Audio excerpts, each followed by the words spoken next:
En 30 ans, en 40 ans, la mobilité sociale s'est écroulée à l'entrée des grandes écoles. Parce que ça se passe dans les petites classes, c'est les programmes qui ont été démolis, c'est le niveau des enseignants qui s'est effondré. À partir du moment où les enseignants sont mauvais, eh bien effectivement... Attention de quels enseignants vous parlez. Il faut quand même un peu de respect pour les centaines de milliers d'enseignants en France. De toute façon, le problème, si vous voulez, c'est une société de tartuffe intégrale, parce que c'est complètement en phase avec la rémunération pitoyable qu'on donne à ces gens, donc il ne faut pas tellement s'étonner à l'arrivée. Tout n'était pas mieux avant, avec vous là-dessus. Tout n'était pas mieux avant, mais le niveau était carrément meilleur. Attends, pause. C'est quoi le Crayon Média ? On est une équipe qui vous propose du contenu vidéo respectant 3 piliers. Le débat, l'ouverture d'esprit et la pluralité des opinions. Notre but, faire réfléchir et permettre la libre circulation des idées. Bonne vidéo. Salut les amis, on se retrouve pour le Ring 10. Aujourd'hui, nous allons parler d'éducation, de méritocratie, de coupure entre les territoires, entre les classes sociales et la politisation de cette éducation. À votre gauche, Guillaume Bigot, entrepreneur dans le domaine de l'éducation, fondateur de l'école IPAG, auteur de La Populophobie, livre qui parle de la déconnexion entre les élites et le peuple, notamment par le biais de l'éducation. À votre droite, Thomas Lecor, étudiant à Sciences Po, ancien président de l'UNEF Sciences Po, entrepreneur lui aussi également dans l'éducation par le biais de tutorat, et partie prenante du podcast Shot de Philo, qui avait été le podcast le plus écouté de France juste avant l'épreuve de philosophie au baccalauréat de cette année. Quel argument va vous convaincre ? Qui a mis l'autre KO ? Qu'est-ce qui résonnera en vous avec vos valeurs ? Ça sera à vous d'en décider. Ça sera à vous de voir. Vos débatteurs sont prêts. Votre présentateur est prêt. T'es prêt toi, Ambrose ? Quand tu veux. On se retrouve dans le ring. Vous mentez. Les chiffres parlent d'eux-mêmes. Bah allez-y, je pense à quel chiffre là ? 70 milliards. N'importe quoi. Je pensais à 1000. C'est pas le concours de la petite plaque. Parce que tu veux, j'entends pas. Non, C'est normal. Ni bien ni pas bien, je peux venir pour avoir des bons ou des mauvais points. Que vous le voulez ou non, vous avez une tête d'arabe, vous ressemblez à mon oncle Mahfoud au Maroc. Monsieur Chambaud, votre adversaire vient de marquer un point, une réaction. Les gens n'ont plein de cul des arabes. Je veux dire, on n'est pas dans une cour de prison, quoi. On est tous dans la même équipe. Salut les amis, c'est Varjan pour le Crayon. On se retrouve pour un nouveau ring qui va parler de l'élite, de l'idéologie des élites, du peuple, de l'idéologie du peuple. Bien que ces considérations soient beaucoup trop simplistes, on va essayer de décortiquer aujourd'hui les mouvements en France par rapport à ces différentes considérations. Je suis aujourd'hui avec Guillaume Bigot. Bonjour Guillaume. Bonjour. Tu es éditorialiste sur CNews, tu es entrepreneur dans l'éducation, tu es aussi essayiste, tu as écrit Populophobie, qui est un essai qui parle globalement de la répartition actuelle de l'idéologie en fonction des différentes classes sociales. On peut dire ça comme ça. On peut dire ça comme ça. Et je suis aujourd'hui avec Thomas Lecor. Bonjour. Salut Merci Thomas. pour l'invitation. Avec grand plaisir de t'avoir. Tu es l'ancien président de l'UNEF Sciences Po, tu es un entrepreneuriat social notamment dans le tutorat, et tu as notamment percé très récemment, avant le bac de philo, sur Shot de Philo, qui est devenu le premier podcast de France juste avant les épreuves. Ouais. Un grand bravo à toi. C'est gentil. Donc on va aborder plusieurs différentes thématiques, mais j'aimerais commencer sur la suppression, ou du moins le remplacement de l'ENA qu'on a vécu cette année. Au-delà de savoir si jamais c'est une bonne ou une mauvaise transformation, j'aimerais savoir qu'est-ce que ça cristallise ces grandes écoles, HEC, l'ENA, Polytechnique, à l'inverse on sait qu'il y a les 2/3 de notre génération en tout cas qui ne fait pas d'études. Guillaume Bigot, qu'est-ce que ça dit de notre répartition idéologique et de la répartition de la population française ? Bon, à mon avis, c'est pas une idée très originale, mais ça veut pas dire qu'elle n'est pas juste. Il y a quelque chose de l'ancien régime, des titres de noblesse, qui perdure à travers le mécanisme des grandes écoles. Nous sommes, c'est pas non plus un scoop, une société très égalitariste. La passion de l'égalité est la passion dominante chez les Français. Et donc, forcément, tout ce qui va pouvoir nous distinguer les uns les autres, c'est un concept qu'on attribue à Bourdieu, mais en fait, Benjamin Constant avait déjà travaillé cette question. Tout ce qui va permettre d'apporter du prestige à un Français par rapport à un autre Français est très important. Et donc, la question de mettre en avant, non pas ses quartiers de noblesse, mais son classement dans une école, etc., ça va être fondamental. Donc ça, c'est dans la psychologie, on peut dire française, et ça ne date pas d'hier. Et probablement, quelque chose comme ça va perdurer. Deuxième point à préciser, cette fois-ci c'est plus actuel, c'est que Emmanuel Macron, qui s'est présenté comme le candidat qui voulait faire la révolution, c'était le titre de son essai, et renverser la table et bouleverser le système, est en réalité l'incarnation la plus pure, non seulement du système, mais de ce qu'on pourrait appeler la collusion entre la pointe de l'énarchie, parce que c'est que l'énarchie, les énarques sont classés, et au sommet de ce classement, comme une sorte de pyramide alimentaire, hiérarchie alimentaire. Mais bien sûr, vous avez l'inspection des finances, et donc l'inspection des finances, parmi les inspecteurs des finances, évidemment, il y a des gens qui vont aller en banque d'affaires, donc là c'est encore finalement le sommet du sommet, la crème de la crème, si j'ose dire, et ces gens-là, on voit bien que l'énarchie a une collusion totale, ce qu'on pourrait appeler simplement le CAC 40, voilà. Et que ces gens-là accaparent à la fois le pouvoir économique, le pouvoir symbolique, le pouvoir politique, hein, et qu'il y a une sorte de nouvelle néo-noblesse qui s'est reconstituée. Je partage en partie votre analyse. Régis Debray, il y a quelques années, parlait de... Fin du débat. Non, mais parlait de technopopulisme quand il parlait de la volonté de Macron de réformer l'ENA, et je trouve qu'on retrouve ça. Par contre, c'est vrai que vous avez tendance à parler de l'ENA au passé, puisque maintenant on est passé à l'ISP, et surtout en fin de parcours, c'est-à-dire le classement. Mais je trouve que ce qui est un peu intéressant à observer, c'est non pas la formation au sein de l'ENA, parce qu'en fait elle est faite 5 ans avant. Ceux qui rentrent à l'ENA, c'est plus à l'ENA qu'on se forme. Une machine à classer. Une machine à classer, mais c'est aussi qui y rentre, qui sont les 40 personnes qui rentraient à l'ENA. Et c'est là où l'ISP fait des promesses, on verra si elle les tiendra, j'ai de gros doutes. En tout cas, moi, de ce que je connais en tant qu'étudiant, ce qui va changer, c'est l'introduction de quotas, en particulier de quotas de boursiers, avec les prépa talents, à l'intérieur de l'ISP. D'abord, il n'y a plus que l'ENA, il y a les 13 écoles de services publics, l'école pour devenir directeur d'hôpitaux, l'INET pour travailler dans les services publics mais territoriaux. Et je trouve que c'est intéressant de se demander, parce que c'est ça en fait la question de l'élite, c'est comment on y rentre. Les classements, ça vient dans un second temps. Et là, c'est vrai qu'il y a un vrai débat, en tout cas pour moi c'est très important en tant qu'étudiant ayant fait du syndicalisme, c'est comment s'assurer que ceux qui rentrent sont méritants, mais ne sont pas tous issus de la même classe sociale, n'ont pas tous les mêmes références, etc. Et c'est là où la prépa talent peut potentiellement être une opportunité. Mais encore une fois, on est dans un aspect prospectif, quoi. Sur Sciences Po, justement, cette école est souvent taxée d'avoir ce genre de logique communautariste. Comment toi, tu le vois à l'intérieur de l'école ? Alors d'abord, pour refixer un peu le cadre, je suis certes étudiant de Sciences Po, mais j'ai été syndicaliste de l'opposition pendant 2 ans, donc je ne suis pas là pour défendre Sciences Po. Il faut inviter Bénédicte Durand à ma place. Je ne suis pas ton témoignage, bien sûr. Que ta défense. Déjà, il faut essayer de casser l'autodisqualification. Il y a tout un tas de lycéens en France, et je les connais, j'ai animé cette année une prépa Sciences Po bénévole, qui n'ont même pas conscience qu'ils ont la possibilité de. Donc déjà, mais ça, attention, il peut y avoir une volonté de la classe dirigeante. Ça, c'est la première chose. Ensuite, il faut se préparer, et il faut avoir les moyens pour se préparer. Donc, il faut faire des prépas. Il faut se remettre à niveau sur un certain nombre de sujets. Il faut aussi que les attentes soient beaucoup plus larges en termes de culture légitime attendue. Mais il y a aussi une question très importante, et je pense qu'on aura à en débattre, monsieur. C'est la question économique. C'est que c'est bien gentil de vouloir permettre à des gens de rentrer, mais il faut aussi que ces gens-là puissent payer.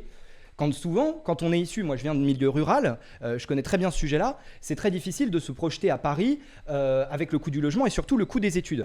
Je suis désolé d'amener ce sujet-là sur la table. Non, je me suis renseigné un peu sur l'école que vous dirigez, l'IPAG. Pour étudier à l'IPAG, alors vous me direz si je dis des bêtises, mais il faut sortir par an entre 7 800 et 9 900 euros. Alors vous avez une politique sociale puisque vous permettez aux boursiers la première année de bénéficier de 50% de réduction sur les frais de scolarité. Mais puisque vos élèves étudient en moyenne, les gens qui font une grande école étudient 5 ans. Quand on ramène ça sur 5 ans, le marketing c'est pas mal, mais ça fait 10% de réduction. Donc si vous voulez, je veux bien que vous critiquiez cette élite, la manière dont elle se fomente, etc. Mais vous-même, vous dirigez une école qui lui permet de se renouveler. Mais je suis très content de vous entendre sur ce sujet. Oui, vous placez le débat sur le bon curseur, sur le bon terrain, en même temps de manière assez pratico-pratique. Allez-y. L'idée, c'est quoi ? C'est que les modèles d'école que je dirige sont généralement achetés par des fonds d'investissement. Nous, on a refusé de faire ça. On a été fondé par Jacques Rueff, qui est le conseiller économique de De Gaulle, et on est très content d'être une association à but non lucratif. Donc tout ce qui est dégagé est réinvesti au service de l'école, strictement. Dans une totale transparence, l'école ne s'appartient qu'à elle-même, elle appartient à aucun intérêt lucratif. Deuxième point, très important, fondamental. En réalité, le modèle américain, qu'est-ce qu'il est ? Ce modèle américain, je le connais, j'étais à la fac aux États-Unis, j'étais même à Sciences Po en tant que boursier, donc je connais bien tous les systèmes, enfin pas tous les systèmes, mais ces 2 systèmes dont vous parlez. En réalité, il y a une sorte de voile de l'ignorance, comme disent les économistes, qui permet, quand tout le monde paye finalement un prix relativement modeste, voire que les gens qui ont vraiment peu de moyens payent rien, ça incite en fait un financement très large et sans limitation d'une certaine façon des gens qui n'ont pas de moyens financiers. Je m'explique. Si vous commencez à faire une vérité des prix, c'est-à-dire vous avez les moyens, donc parce que j'ai les moyens, je paye cher à Sciences Po, d'accord ? Et que vous considérez que ceux qui n'ont pas les moyens c'est-à-dire les gens qui viennent de ZEP, etc., à qui vous faites des tarifs préférentiels, finalement, Avec ils une ont un sélection tarif rude à très l'entrée diffé- quand même. Hein. Oui, bien sûr, mais, mais pas la même. Et ils ont une différence de revenus ils ont une différence de droit d'inscription très importante par rapport aux gens qui ont les moyens. Vous transformez en fait ces gens-là en finalement, on va dire, des gens qui sont financés par la charité, c'est le charity business, par la charité de ceux qui ont les moyens. Or, quand ça passe par l'impôt, mais moi aussi je parle par la solidarité. C'est pas de la charité, ça s'appelle de la solidarité. C'est la logique bourdivienne qui consiste, ou bourdivine, je sais pas comment on dit, consiste à dire, puisque ce sont les riches qui payent les musées et que en fait les pauvres ne vont pas tellement dans les musées, on rend les musées gratuits pour les pauvres, ce qui me va très bien, mais par contre les riches, en fait on va les faire payer très cher, puisqu'en fait ce sont eux qui consomment surtout les musées. Vous faites une vérité des prix. En fait vous êtes un libéral qui s'ignore. Vous faites semblant d'être pour la solidarité et pour la mobilité sociale, mais en réalité, le mécanisme, pardon, je conclus là, c'est vrai que c'est un peu trop long, le mécanisme auquel vous adhérez, sans le savoir, ou en le sachant peut-être, est un mécanisme de marché, avec la vérité des prix. Oui, non, mais je suis néolibéral, je crois au marché, je pense même qu'il faudra abolir l'État. Non, plus sérieusement, plus sérieusement, vous n'avez pas répondu à ma question. C'est pas honteux d'être de droite. Non, mais vous avez fait un grand discours, là encore, vous avez pris des références à droite à gauche. C'est d'expliquer. Mais non, mais juste, je vous pose la question, est-ce qu'on peut vraiment penser l'ascenseur social et écrire des bouquins là-dessus quand les frais de scolarité de son école, c'est quasiment 10 000 € l'année? C'est ça la question. Je vous dis simplement que, personnellement, en tant que boursier, issu d'un milieu rural, jamais j'aurais pu, à moins de fomenter un prêt étudiant à 50 000 €, jamais j'aurais pu rentrer dans votre école. Et c'est pour ça que je considère que ce que fait Sciences Po, comme ce que font de nombreuses universités en France, alors c'est pas parfait, moi le premier, je suis dans l'opposition à la base, mais c'est important. Et c'est ça qui me gêne un peu avec votre discours, monsieur Bigot, c'est que vous parlez beaucoup de l'élite, mais vous participez non seulement vous participez à la renouveler, parce que je les connais très bien, les écoles de commerce, j'ai des camarades, on a tous des camarades en école de commerce avec qui on discute, c'est un autre monde. Il y a des dizaines, des centaines de documentaires sur la question. Est-ce que vous connaissez C'est le cas également à HEC, à l'ESSEC. Non mais c'est formidable, est-ce que vous connaissez Chemin d'avenir? Ça vous parle ou pas? Non. Par contre, je connais le chemin sur votre... C'est Boulevard Saint-Germain. L'IPAC, c'est Boulevard Saint-Germain, donc c'est... Oui, c'est aussi à Beaugrenelle, c'est aussi à Nice, c'est aussi en Côte d'Ivoire. Et c'est aussi en Amérique. Vous qui n'aimez pas trop les États-Unis. C'est aussi au Vietnam, c'est aussi en Chine. Donc mais on est très aux États-Unis. Bah oui, on est ouvert sur le monde. On est. Oui, mais pas trop quand même, parce que bon, dès qu'on commence l'américanisation, je vous amènerai les cheveux bleus, comme vous disiez tout à l'heure. Je vous amènerai en Côte d'Ivoire. Il n'y a pas beaucoup de cheveux bleus, c'est vrai. Et je vous amènerai au Vietnam. Vous allez voir, ce sont des gens très sympas. C'est pas parce qu'ils sont pas wokistes qu'ils sont pas sympas. C'est juste que sur votre site internet, il faut aimer la vraie diversité, la vraie diversité du monde, pas celle de ceux qui écoutent le débat iront voir sur le site internet de l'IPAG. Ceux qui écoutent ce débat iront voir sur le site internet de l'IPAG, mais juste vous avez tendance à mettre plus en avant la destination qu'est les États-Unis sur votre site, sur vos plaquettes pédagogiques, que la Côte d'Ivoire. Après, voilà, ça n'étonnera personne, mais il y a un... c'est pas tout à fait vrai, mais il y a un partenaire, enfin il y a une ils iront vérifier.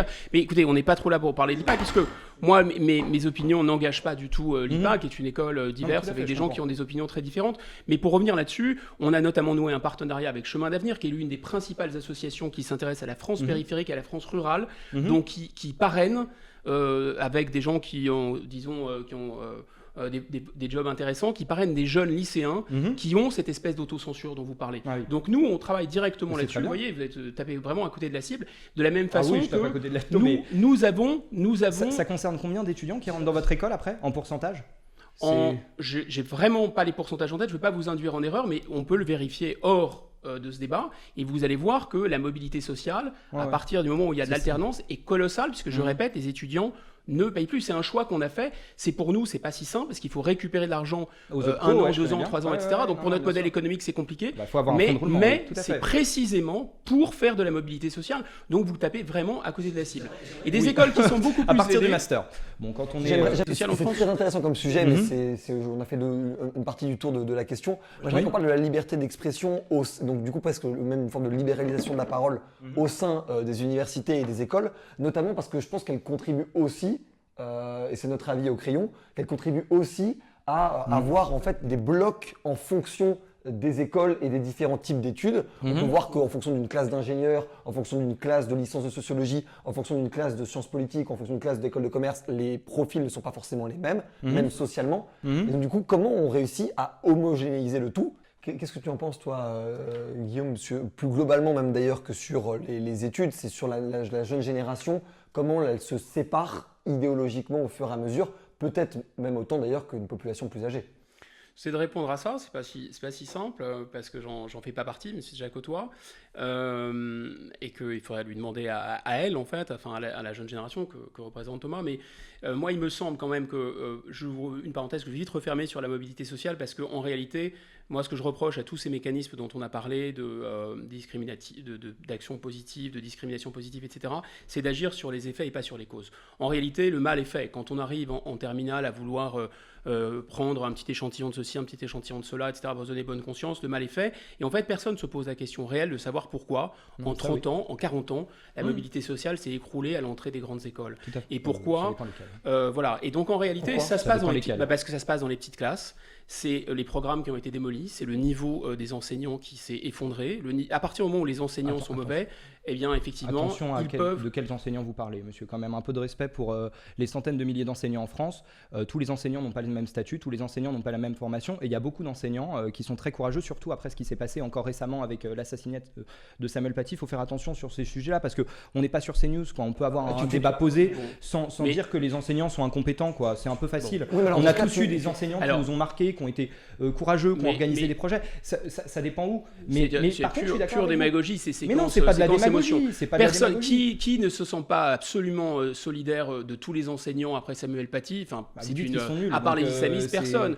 Deuxièmement, qu'ils aient fort à faire et que leur tâche soit extrêmement difficile, qui peut en douter? Voilà, personne. Simplement, vous savez très bien, c'est un secret de polichinelle, que le nombre de places offertes dans les concours qui recrutent les professeurs, que le niveau des gens auxquels on recrute avec les résultats de la grecque ou du CAPES, etc., surtout dans certaines matières, mais d'ailleurs maintenant dans toutes les matières, c'est tout à fait aligné. Quand on connaît un peu le sujet, c'est mais pas seulement, mais de l'éducation CAPES nationale. en maths, excusez-moi, mais c'est pas le niveau est pas top. Oui, c'est vrai qu'en maths, vous avez raison. De toute façon, le problème, c'est en phase, si vous voulez, c'est une société de tartuffe intégrale, parce que c'est complètement en phase avec la rémunération pitoyable qu'on donne à ces gens, donc il ne faut pas tellement s'étonner à l'arrivée. Alors maintenant, je peux tout à fait les respecter humainement et considérer qu'il y a des gens extraordinaires parmi eux et qu'il y a des gens extrêmement méritants et penser par ailleurs qu'ils ne correspondent plus au niveau, disons, de sélection, d'exigence intellectuelle et culturelle qu'avaient les professeurs, même que j'ai eu et qu'a fortiori. Si je peux compléter vos propos, parce tout que n'était pas mieux avant. Avec vous là-dessus. Tout n'était pas mieux avant, mais le niveau était carrément meilleur. Tu penses que les professeurs sont ceux qui sont conscients d'ailleurs. Le niveau des professeurs, est-ce qu'il y a la responsabilité justement du niveau des élèves à la fin? Monsieur Bigot disait avec raison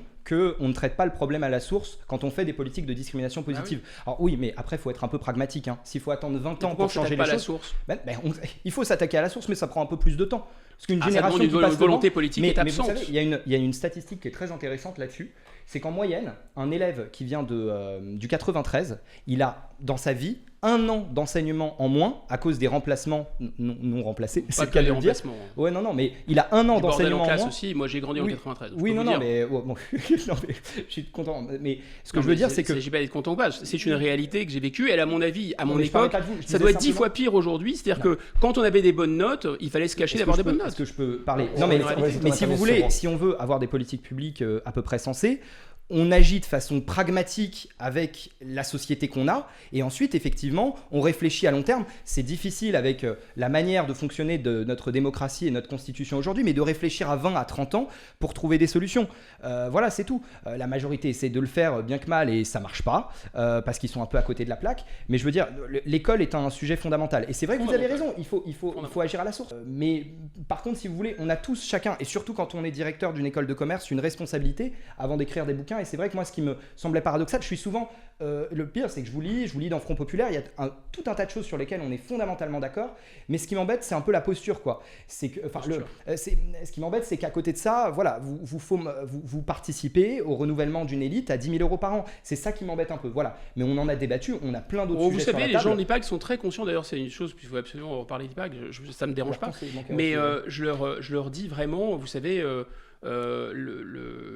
c'est une bonne école, mais personne ne vous attend. Ici, en France, c'est HEC, éventuellement l'ESSEC, éventuellement ESCP, c'est tout. Pour le reste, personne ne vous attendra. Donc nous, on les forme en réalité pour qu'ils se fassent une place. Et beaucoup d'entre eux, vous seriez très surpris, sont vraiment d'extraction modeste et ils trouvent du taf à la sortie. Mais je pense que ce sont des gens étudiants, parce que c'est pas avec sur système les de bourse attendez, qu'ils peuvent se payer l'école. Encore une fois, sur les ils trois, vont, ils vont à caisse d'épargne Saint-Germain faire leur prêt à 150 000 les euros. 3 premières années, Oui. il y a beaucoup de gens qui nous rejoignent en 4e et en 5e année. Ils Mhm. peuvent également aller en bachelor avec de l'alternance, donc faire l'intégralité du cursus sans payer. Ça, C'est vous très, avez très l'impression difficile de trouver ne de pas le l'alternance négliger. en première année. Combien- Je connais très bien le sujet, Monsieur Bigot. C'est très difficile de trouver de l'alternance en Vous première semblez année. mieux le Vous connaître avez- que moi qui travaille dedans, mais Ah c'est non, pas très rare. non, mais dites-moi combien de gens sont en alternance à Sciences Po? Bah, en fait, il n'y a pas d'alternance quand Ah, vous êtes. voilà. Bah oui, mais quand Parce on que les gens est n'ont pas boursier et qu'on ne besoin- paye pas Sciences Po, on n'a pas besoin, si gens- vous voulez. Et c'est pas les mêmes études. Ah oui, mais par contre, Sciences Po, intéressant, parce que quand vous êtes boursier, déjà à mon époque, on avait très peu d'argent en tant que boursier à Sciences Po. Comment vous faites pour vous loger en tant que boursier à Sciences Po? Alors attendez, Expliquez-moi. moi je défends Je le serais fait que curieux les de bourses savoir. sont pas assez élevées, mais alors moi typiquement Ah ouais. je vais prendre mon exemple, mais je représente tout un tas de camarades. Je ne paye pas Sciences Po et Sciences Po me donne une petite bourse. Je suis boursier. Ça vous Crous, permet de vivre. Donc bah non, c'est pas. Mais Voilà. attendez, Donc, quand vous êtes alternant, c'est le laissez-moi cas. finir. J'ai pas fini. Donc il faut se loger. Bon, il y a les APL, il y a la bourse Crous, mais surtout à côté, c'est vrai. Je travaille, je donne des cours particuliers, je fais des cours de groupe, je fais des stages, je me débrouille. Et c'est vrai que c'est pas possible. Quand on sait qu'il y a seulement de mémoire, je dis peut-être une bêtise, hein, c'est à vérifier, mais quelques dizaines de milliers, 60 000 en tête, logements Crous en Ile-de-France pour le nombre d'étudiants qui arrivent chaque année. Mais vous croyez que je suis là pour défendre Non, pour non, défendre mais le système? je Pas du tout. dis que vous devriez, en tant que syndicaliste étudiant, défendant Mais dites-moi les ce que je intérêts dois faire. des gens qui sont. Oui, oui, non, ah mais bah, c'est ce que je- c'est ouais. vous qui le savez mieux Ouais, que moi. C'est un conseil Ouais. qui défendait les intérêts des étudiants qui n'ont pas de sous et qui doivent bosser, Ouais. d'organiser de l'alternance comme on le fait à l'IPAC pour permettre aux gens de ne plus payer l'école et d'être payés pour suivre leurs cours et d'avoir un rythme alterné qui leur permette de combiner un poste de travail Monsieur Bigot, et des études. Monsieur Bigot, plus de 20% Ça serait une des bonne idée jeunes pour Sciences de Po. 18 à 25 ans sont au chômage. Aujourd'hui en France, c'est très difficile de trouver de l'alternance à Bac+1. J'ai plusieurs amis. Si je vous dis que je connais le sujet, c'est pas Bah, dans on votre en école, trouve, mais nous, on en trouve. Mais hein. non, mais c'est très compliqué. Vraiment, allez expliquer. Vous Non, mais- allez dire aux jeunes Je- de votre école de traverser la Non, rue, mais je c'est vais ça vous dire- Mais non, c'est pas facile de trouver Non, du alors, boulot aujourd'hui on quand a on un est jeune. service- fermons la parenthèse. Fermons la parenthèse. mais, Il y a pas de souci. J'aimerais Ça me va bien. qu'on parle du coup aussi de Alors, l'idéologie dans les écoles. de l'idéologie des écoles, et du coup j'aimerais Dans qu'on aille l'université. plus loin dans le sujet, même dans la jeunesse. On sait que la jeunesse est un des centres d'impulsion de ce qu'on appelle le wokisme, le progressisme en fonction des Pas de termes. gros mots, pas de gros mots. Ouh. Pardon, vas-y, Et, vas-y. et en même temps qu'il y a une grande partie des jeunes, que Marine Le Pen dans les sondages est la première candidate chez les jeunes, qui a du coup un retour du conservatisme même au sein de la jeunesse. Donc moi j'aimerais comprendre en fait comment on explique ce paradoxe. Est-ce que c'est parce que c'est la jeunesse qui est toujours plus polarisée que les personnes plus âgées qui du coup ont plus d'expérience de vie, ou est-ce que c'est propre à notre génération, Thomas? Alors d'abord, le premier parti de France pour les jeunes, c'est l'abstention. 73% Oui, aux dernières 73% aux dernières municipales. Non mais c'est encore Qui était plus des élevé que la municipales moyenne. de Covid. Ouais, Qui était des non. municipales de Covid. Et en fait, alors vous avez une sociologue au CEVIPOF qui a travaillé sur le vote des jeunes qui s'appelle Anne Muxel. Et elle, l'analyse qu'elle fait, c'est que il y a effectivement un clivage pour les 30% qui restent, ceux qui votent, entre une jeunesse éduquée, urbaine, qui vote très majoritairement pour ELV ou la France Insoumise, et de l'autre côté, effectivement, soit des jeunes plutôt issus du monde rural, plutôt issus des petites communes, et souvent qui travaillent très tôt, qui, eux, ont tendance beaucoup plus à se tourner vers le Rassemblement national. Mais attention, parce que c'est vrai, le phénomène fondamental, c'est d'abord l'abstention. Et l'abstention, elle s'explique de trois manières.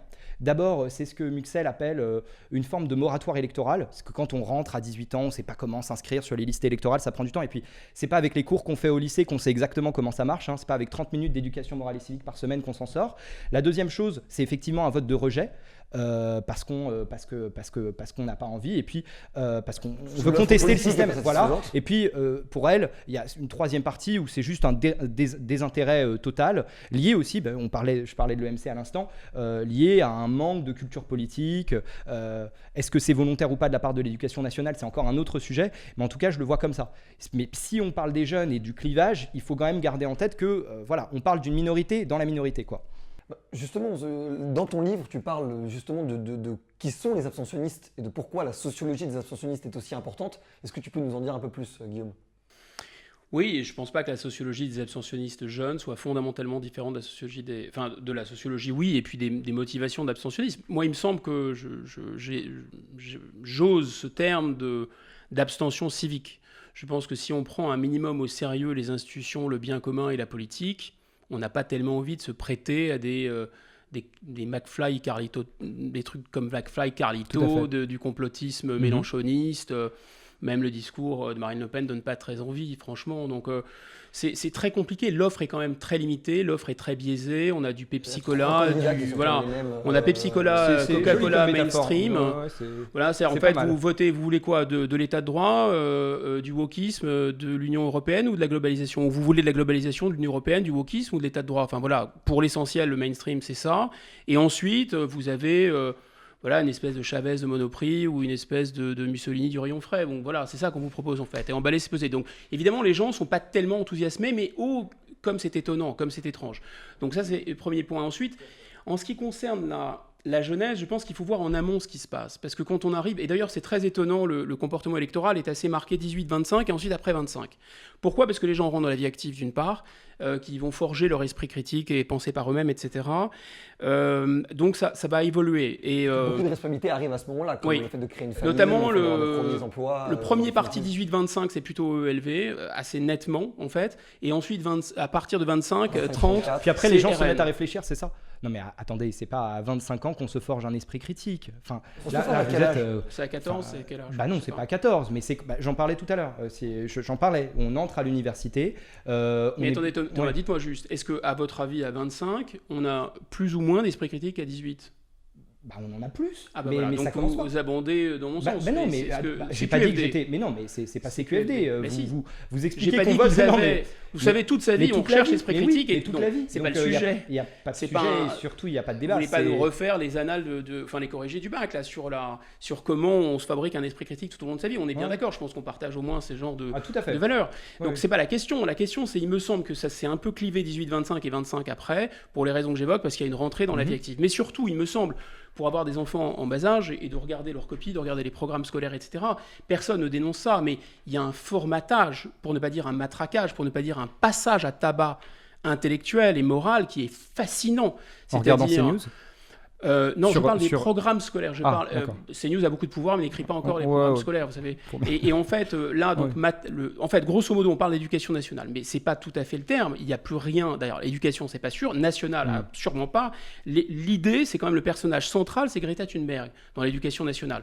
Peut-être un travail sur deux que ramènent à la maison mes enfants, c'est un travail de groupe, sans qu'il y ait d'écrit, avec des copier-coller sur le réchauffement climatique. 1 sur 2, je vous mets au défi de montrer que c'est pas vrai. Il y a un lavage de cerveau monstrueux, tel que peut-être même en Union soviétique, qui avait maintenu un niveau mathématique, de physique, etc. assez élevé. Oui, alors je maintiens qu'il y a un lavage de cerveau sidérant. Par exemple, il y a des débats permanents, en fait, si vous voulez, ce qu'on appelle la laïcité ou les débats sur les valeurs de la République. Valeurs de la République, on s'attendrait à Saint-Just, on s'attendrait à, peut-être pas à Robespierre, mais en tout cas, grosso modo, l'idée qu'il y a un socle de valeurs, oui, les Lumières aussi, qu'il y a un socle de valeurs, que finalement, il y a quelque chose qui s'appelle la liberté ou la dignité humaine, et que tout homme libre, en tout cas tout Français libre, peut mourir pour défendre les armes à la main, la liberté ou la dignité humaine. Mais c'est pas ça du tout qu'on apprend à nos enfants. Ce qu'on apprend à nos enfants, c'est une espèce de kit bisounoursesque, pour dire vous avez le droit de croire ou de ne pas croire, etc. Enfin, c'est une mièvrerie absolument hallucinante. C'est vous n'aurez pas ma haine, les bougies, et un matraquage permanent sur... C'est étonnant. Il y a un dressage, si vous voulez, il y a un dressage à l'ultra-tolérance. Je peux vous répondre. Alors moi, j'ai fait du syndicalisme lycéen avant de faire du syndicalisme étudiant, et comme on en a parlé avant l'émission, je connais très très bien les programmes scolaires. Enfin voilà, c'est sûr qu'à l'échelle... Alors vous avez une expérience micro, vous avez l'expérience de vos enfants, mais en tout cas à l'échelle macro, je suis désolé. C'est le programme partout pareil, hein. Oui, mais attention, vous avez des enseignants qui les traitent d'une certaine manière, c'est pas du tout les mêmes cadres.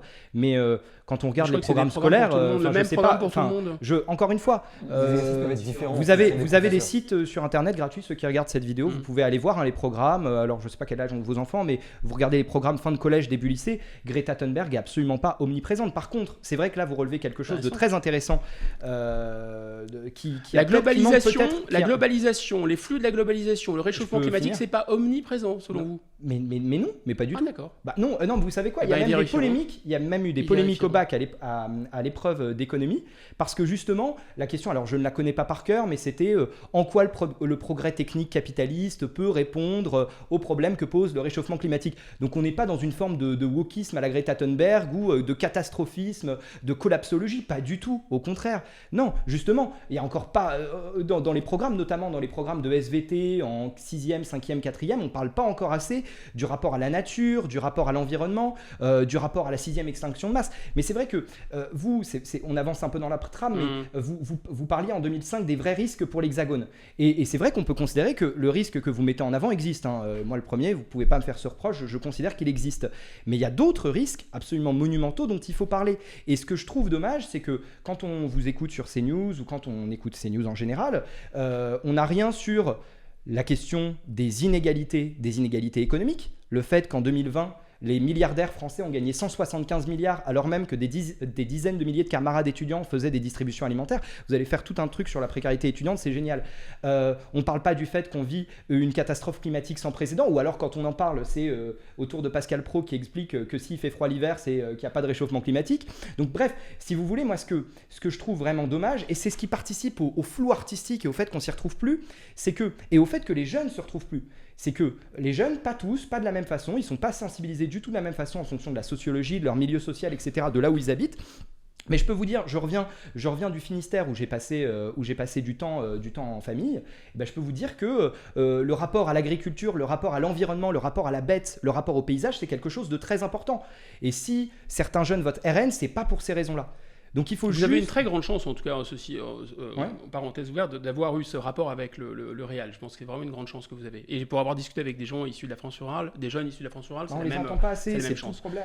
Oui, mais regardez ce que fait cette association Chemin d'avenir avec Salomé Berlioux.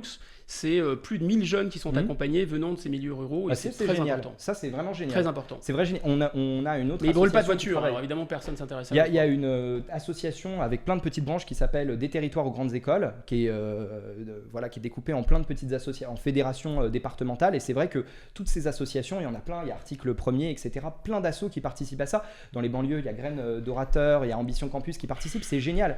La seule chose, c'est que c'est des initiatives privées. C'est des assos. Il n'y a pas le levier de l'État. C'est des assos, il n'y a pas le levier de l'État. Et c'est là où on arrive aux limites du système. J'aimerais qu'on avance et que juste lier l'abstentionnisme. Mais je ne peux pas juste le laisser dire que je ne traite pas des questions sociales et économiques. J'ai fait un édito qui a été très apprécié, relayé par tout à gauche sur le scandale Whirlpool. J'ai fait des éditos sur l'argent public qui avait été gâché dans des trucs bidons sur le vaccin. J'ai fait des éditos sur le creusement des inégalités. Mais évidemment, le problème, c'est que les gens ont une pensée préformatée. On appuie. Enfin, c'est le magnétophone social, si vous voulez.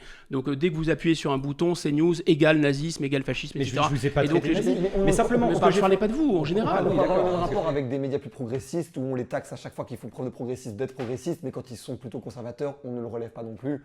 C'est le système médiatique. Non, mais c'est une loupe déformante. J'aimerais qu'on lie l'abstentionnisme et l'éclatement de l'offre politique sur la question du clivage gauche-droite.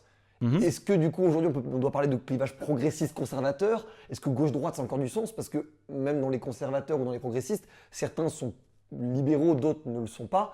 Comment s'y retrouver aujourd'hui pour justement un jeune comment il doit s'y retrouver aujourd'hui dans l'offre politique? Il n'y a plus vraiment de bloc, ou s'il y en a, quels sont-ils? On revenait à ce qu'on disait sur l'éducation nationale. Alors je forçais évidemment un peu le trait, il y avait peut-être un peu de caricature dans ce que je racontais, mais c'est tellement massif et c'est tellement impressionnant que je pense que ça mérite vraiment d'être surligné au stabilo. En réalité, le message qui est passé, un peu un message subliminal, c'est que finalement nous ne vivons plus à l'intérieur d'un État-nation, et comme la démocratie est articulée avec les États-nations, c'est un peu normal de se désintéresser de la politique. Pourquoi ? Parce que la politique, vous pouvez avoir un effet massif sur les décisions en tant que citoyen. Si vous votez dans le cadre d'un État-nation, il y a les petites élections européennes, mais les gens les boutent depuis l'origine, et elles ont peu d'effets. Municipal, c'est à l'intérieur de l'État-nation. Mais grosso modo, qu'est-ce qui est raconté de manière, je dirais, récurrente et bombardée chez les jeunes générations? C'est que finalement, le problème central, c'est le réchauffement climatique, c'est un problème mondial. L'État-nation, trop petit, rikiki, etc., ne pourra rien contre ça. Et donc finalement, le phénomène massif, il faudrait s'organiser à l'échelle mondiale pour répondre à un défi mondial. Tu crois impossible ? Voilà, pas du tout. Je pense que le gouvernement mondial, c'est une hérésie depuis Platon, Aristote. Les philosophes grecs l'avaient parfaitement montré et on n'a pas avancé depuis. Je pense que l'homme est territorialisé, en fait. C'est un mammifère territorialisé. Donc la politique doit s'articuler sur un territoire. Mais passons, en tout cas, ils ont cette impression que de toute façon, la démocratie va être impuissante. Ils ont l'impression que les GAFAM ont pris le pouvoir, ils ont l'impression que les phénomènes comme l'immigration, que les phénomènes comme le réchauffement climatique, que les phénomènes comme la disparition des espèces, etc., sont des phénomènes où la politique est disqualifiée d'une certaine façon, et en particulier la politique à l'échelle de l'État-nation. Alors un peu l'Europe, il y a une grosse propagande chez l'Europe, ça imprime pas trop, mais éventuellement au maximum. Sinon, on leur parle de gouvernance, de s'engager à travers des associations, ce qui est très bien, mais grosso modo, ils n'ont pas l'impression qu'en tant qu'acteurs, que futurs citoyens, ils vont pouvoir agir sur le cours des choses. Et ça, c'est très important. Et donc, il y a un mécanisme là, et l'autre mécanisme d'abstention, c'est évidemment que les gens ont voté à droite, les gens ont voté à gauche, les gens ont voté un peu au centre, enfin, grosso modo, avec des promesses qui étaient toujours les mêmes. On peut noter d'ailleurs que, si vous voulez, Chirac, ça remonte, c'est pas là, mais il y avait quand même la promesse de la fracture sociale. Ensuite, il y a eu Sarkozy, c'était la France qui se lève tôt. Ensuite, il y a eu Hollande avec la finance c'est mon ennemi. Et Macron a dit la révolution. Donc il a fallu à chaque fois monter le volume et monter le son pour essayer de faire croire aux gens qu'enfin, cette fois, c'était la bonne. Enfin, on allait renverser la table et arrêter avec ce carcan étouffant de l'Union européenne, ces folies de l'état de droit, c'est en fait le gouvernement des juges, et cette espèce de règne délirant des multinationales. Parce qu'on n'en parle pas assez, mais les thématiques de wokisme, les thématiques de réchauffement climatique sont des thématiques qui intéressent profondément les multinationales. Évidemment que les multinationales adorent ce genre de thématiques. Pourquoi ? Ça ne mange pas de pain. Au lieu d'élever les revenus, vous prenez une lesbienne, un handicapé, etc. Vous les mettez devant, vous faites des trucs sur les réseaux sociaux, etc. Et vous dites que vous êtes responsable socialement. Voilà, vous prenez... donc ça, c'est... Évidemment, entreprendre une toute petite partie du chiffre d'affaires et l'injecter dans quelques associations et de faire mousser ça plutôt que de payer des impôts, le choix est vite fait. Non, mais je vous rejoins tout à fait sur ce que vous dites. La seule chose, encore une fois, la limite, c'est quand vous associez, alors tout à l'heure vous parliez de cheveux bleus, là, de lesbiennes, etc. Moi, j'aime pas quand on ramène, qu'on essentialise. En plus, c'est ce que vous critiquez. On se dit universalisme, et on se retrouve à essentialiser les gens avec leur orientation pardon, sexuelle. vous savez quoi, la différence, c'est que quand vous avez les cheveux bleus, vous pouvez très bien faire un shampoing pour retirer le bleu. Hein. Il n'y a pas de problème. Hein. Et tous les gens qui sont déguisés comme ça, ils peuvent, s'ils veulent trouver un boulot, arrêter de se déguiser. Non mais pourquoi on est tout... Enfin, on est dans la caricature, dans l'attaque, ça ne sert à rien. Ça fait juste surplier les gens sur les... Non, mais c'est juste une rebelle. Mais non, c'est juste que la rébellion ado, au lieu d'arriver à 13-14 ans, arrive à 18-20 ans. Vous allez vous plaindre que les gens ne votent pas. C'est la pauvre... la personne qui écoute cette émission et qui a les cheveux bleus et vous lui dites qu'elle se déguise. Enfin, non, c'est pas... qu'elle n'est pas obligée d'obligée au conformisme et à l'assujettissement social. Elle peut réfléchir par elle-même. Pour revenir et affirmer sa personnalité. Face à la question, je trouve que ce que vous dites ce qui est très clair dans ce que vous dites, c'est qu'il y a, moi j'aurais dit une sorte de bazar. C'est vrai qu'il y a énormément de tensions, de dynamique, globalisation, causes environnementales. Vous parliez de wokisme, mais en fait, comment vous définissez le wokisme ? Pardon ? C'est quoi pour vous le wokisme ? C'est les wokistes qui le définissent le mieux en fait. C'est-à-dire woke, ça vient des États-Unis, ça veut dire éveillé. Oui, mais ça veut dire ça veut dire éveillé au fait que grosso modo, les blancs hétérosexuels, les hommes blancs hétérosexuels sont responsables de tous les maux de la planète. Et il faut d'un seul coup en prendre conscience. Vous n'avez pas vu le reportage Evergreen ? Oui, bien sûr que j'ai vu Evergreen. Quand j'ai vu Evergreen, fait un exposé en cours sur Evergreen, c'était super. Donc quand j'ai vu Evergreen, j'ai pensé qu'il s'agissait d'un truc produit, d'une espèce de Gorafi américain ou d'un truc comme ça, que c'était vraiment pour se foutre de la gueule des fameux woke. Jusqu'au moment où j'ai compris en réalité que cette espèce de... ça relève si vous voulez, c'est une sorte, comme tous les totalitarismes, c'est une maladie mentale collective. On peut dire ça comme ça. Attention, là encore, totalitarisme, c'est un terme qu'on retrouve, c'est un peu la terminologie chez nous, c'est le truc méchant qui fait peur. On a fascisme aussi. Alors nous, j'ai été fasciste, mais totalitarisme. Non mais c'est bien, ça fera plaisir à ceux qui ont connu le totalitarisme. Encore une fois, et ceux qui ont connu le fascisme. Vous avez raison Thomas, dont acte. Je pense que c'est comme il y a du coca sans sucre, comme il y a voilà. Et je pense qu'il y a du totalitarisme sans sang. d'une certaine façon. C'est-à-dire, je m'explique, le totalitarisme, il y a deux choses. Il y a... non, mais bien sûr, parce que reprenez un rêve.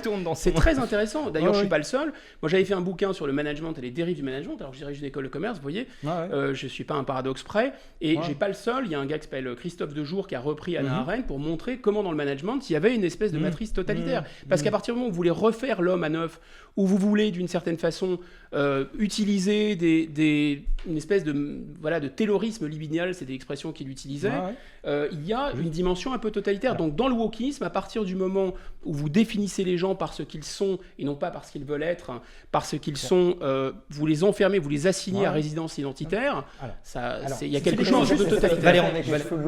Valéran. Non, parce que les cheveux bleus, je me moque d'eux, en réalité c'est pour les provoquer, c'est de la provocation, c'est du second degré, et surtout les cheveux bleus, ils peuvent changer leur couleur de cheveux. Pour revenir sur la question d'Evergreen, parce que c'est très intéressant. Bien sûr, ça ne me dérange pas. C'est pareil, c'est approximatif, mais c'est Bourdieu qui dit le fait divers est fait pour faire diversion.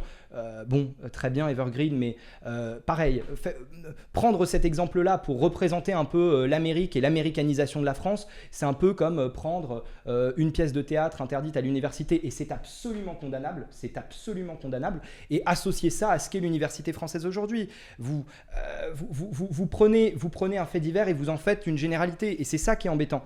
C'est que le problème, c'est que si on ne fait pas le bon diagnostic... Un fait divers, Evergreen, c'est une vidéo institutionnelle sur une université qui existe bel et bien. C'est pas un fait divers en fait. Et les universités aux États-Unis, moi je connais bien les universités américaines. Je peux vous assurer. D'ailleurs, j'ai été il y a longtemps à Cornell. Je peux vous garantir que là, je me suis retrouvé. J'avais pris un séminaire sur la littérature française juste pour voir. Il y avait que des nanas qui m'ont regardé des pieds à la tête comme si j'étais vraiment un tueur en série. Enfin, j'avais rien à faire là, d'une certaine façon. On était il y a très longtemps, c'était bien avant toutes ces polémiques sur un tel ou un tel n'a pas le droit d'être là. Les filles avaient des cheveux comme ça, elles avaient des bottes militaires. Et en fait, il y avait un discours d'une radicalité, mais Coffin à côté, c'est des bisounours. Donc ça, c'était à Cornell, dans l'une des plus grandes universités américaines. Donc c'est très répandu. Rokhaya Diallo est maintenant au Washington Post. Le Washington Post, c'est un fait divers aussi. Et l'université Washington, où elle est accueillie. Non, mais le cas d'Evergreen, évidemment qu'il y a une... Oui, mais on parle. Et puis on parle. Je parle pas d'Evergreen. Je vous dis que les États-Unis d'Amérique utilisent dans leur soft power, dans leur puissance d'influence, ce wokisme. Le problème de faire ce genre de manipulation du débat, c'est qu'on oublie l'essentiel, les discriminations. Le fait qu'à la base, peut-être qu'ils n'utilisent pas les bons outils pour le faire. Comment ? Qui sont sociales. Qui sont sociales. Oui, les discriminations. Bien sûr, c'est là où est l'arnaque. C'est parce que vous êtes un partisan de la guerre des races contre la guerre des classes. Non, ou la guerre des identités. Mais je pense que c'est un véritable piège que vous tendent des multinationales. Est-ce que je peux juste finir ma pensée, parce que sinon, c'est des sujets un peu compliqués. Et en plus, je te pose la question. Mais en fait, il y a un truc assez extraordinaire dans l'histoire de la pensée, c'est qu'on peut croiser les choses. Évidemment que la discrimination aujourd'hui la plus présente en France, c'est une discrimination économique. C'est le patrimoine. C'est la courbe de Lorenz qui est comme ça. Oui, les inégalités de patrimoine sont en train de se creuser. Et il y a une chose qui est très intéressante. Vous venez à droite là. C'est grave. Non, quand je parle du patrimoine, vous parlez pas de la race ni du genre. Non, mais attendez, j'ai pas fini. C'est joli. C'est que c'est pas. Vous voyez, c'est pas blanc ou noir. Il y a pas une discrimination et toutes les autres n'existent pas. On peut croiser les choses. Il y a vraiment un exemple saillant, et pour tous les étudiants qui regardent, qui ont peut-être été dans une grande école sans rendre compte. Quand on arrive dans une grande école, on a passé un concours, on est censé être à égalité avec tous les gens qui sont autour de nous dans un cours. Et quand on commence à se rendre compte que certains ont déjà leur appartement, ils le possèdent juste en face de l'école, un appartement à des centaines de milliers d'euros, quand nous, on n'a pas de patrimoine et qu'on sait qu'on va travailler... Non mais il y a un truc assez impressionnant. En l'an 2000, un appartement qui aujourd'hui vaut 800 000 euros à Paris en valait 200 000.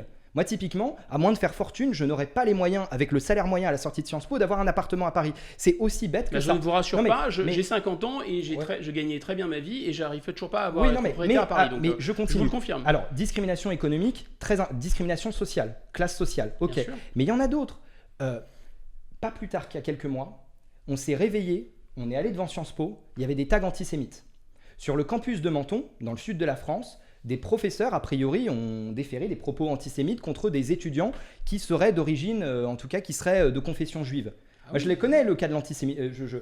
L'antisémitisme. Bien sûr, l'islamisme charrie le. Mais non, mais oui, l'antisémitisme, comme le racisme, moi sur c'est sur très sur répandu Internet, dans les quartiers, mais oui, oui, bien sûr. mais pas que dans les quartiers. Sur les si, groupes l'essentiel de pas l'antisémitisme que, maintenant en France est pas que. évidemment un antisémitisme. D'ailleurs, vous n'avez pas vu Attends. le racisme et Mais le l'antisémitisme. problème, c'est que si vous Vous n'avez pas vu laissez cette finir- vidéo incroyable du livreur? Non, mais simplement, ce que je veux, pour juste terminer très brièvement ma pensée, ce que je veux juste vous dire, c'est que les discriminations se croisent. Le problème de ce que vous appelez les woke, et en fait, c'est comme parler d'islamo-gauchisme, c'est une sorte de totem de totem CNews qui ne renvoie à rien. Par exemple, dans l'Express, j'étais considéré, l'Express a fait tout un truc sur les woke à Sciences Po, j'étais considéré comme un woke alors que 2 semaines avant, j'étais sur Sud Radio pour dire l'inverse. Mais bon, c'est pour vous donner un peu le niveau du débat. Simplement, quand vous ne serez pas sur votre...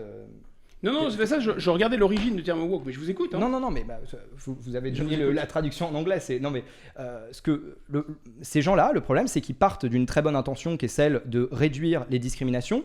Alors, juste, on ne confond pas les États-Unis et son système de communauté avec l'universalisme à la française, c'est tout, parce que c'est quand même pas la même histoire. Et simplement, le problème, c'est que très souvent, ça part d'une très bonne intention, celle de lutter contre le racisme, lutter contre l'antisémitisme, lutter contre l'homophobie, mais très souvent ça dérape en une forme de communautarisme refermé sur lui-même qui empêche ceux qui ne font pas partie de la communauté de participer. Or, c'est fondamental. Ce n'est pas parce que je ne suis pas gay, c'est pas parce que je ne suis pas noir que je ne peux pas apporter ma pierre à l'édifice. Mais non, mais c'est super important. C'est super important. Je pense que, maître, si vous voulez, j'entends que vous êtes de bonne foi et j'entends que vous êtes conscient des dérives de ce qui existe dans votre propre syndicat et ce qui existe malheureusement dans la société. Je ne suis plus à l'UNEF, mais CNews devient une obsession pour une raison très simple, c'est que c'est quasiment le seul média, peut-être un peu avec Sud Radio et quelques titres de la presse écrite, mais en tout cas c'est la seule télévision, le seul mass média. Le Figaro, l'Express, Le Point. Il faut vous en citer combien ? De télévision, allez-y. Je sais pas. À part CNews, allez-y. Europe 1, Sonia Mabrouk. Qu'est-ce que je pourrais... Europe 1, c'est une télévision maintenant. Je parle d'une deuxième télévision. Ah, d'une télévision. Je vous parle de médias. Parce que moi, je peux vous citer toutes les autres télévisions qui sont alignées. Mais sur BFM, on en parle. Sur BFM, on en parle aussi. Sur LCI, on en parle aussi. C'est des chaînes de télé en continu. BFM. CNews. C'est sûr que CNews est Jean Messia, l'année dernière, est passé 138 fois sur CNews. Il y a 37% des éditorialistes sur CNews qui sont considérés comme d'extrême droite, comme d'extrême droite. C'est un sondage. J'en fais sans doute partie alors que je suis de gauche. Mais c'est pas bien grave. Mais l'essentiel, c'est de distribuer les étiquettes. 24% des invités de CNews, des invités politiques de CNews sont au RN ou dans des partis considérés comme d'extrême droite. Oui, et 2%, alors qu'ils représentent à peu près 20% ou 25% de l'électorat, ils sont 2% sur France Inter. Enfin, c'est pas bien grave. L'essentiel, c'est que là, pourquoi c'est une obsession CNews, c'est ce que je voulais dire.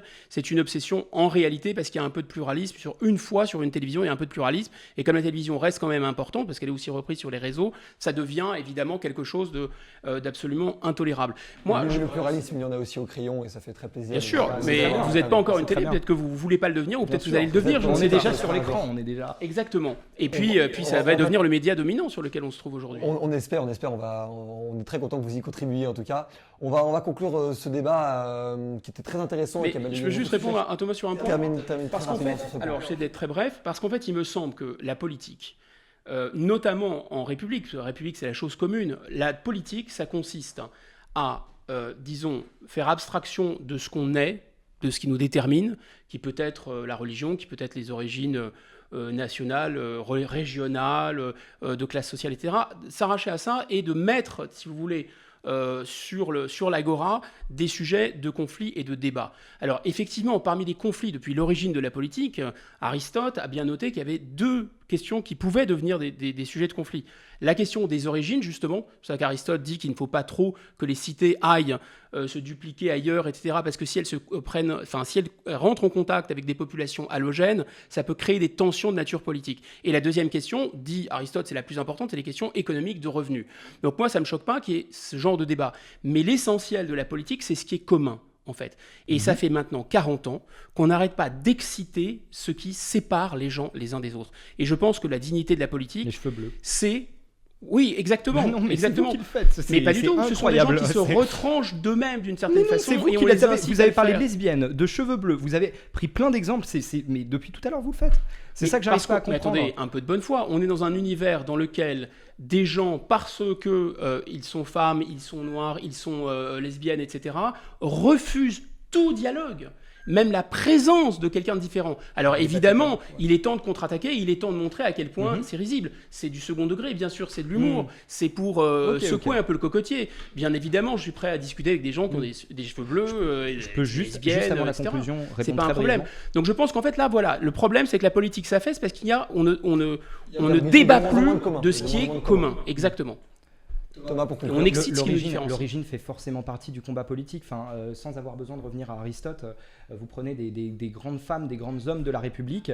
Évidemment que l'histoire personnelle de Simone Veil a influé dans son parcours, dans sa perception de la politique. On est déconstruits. Parce qu'elle a malheureusement rencontré des gens qui lui ont renvoyé dans les dents ses origines. Mais donc c'est ce que font certaines personnes qui sont justement des wokistes.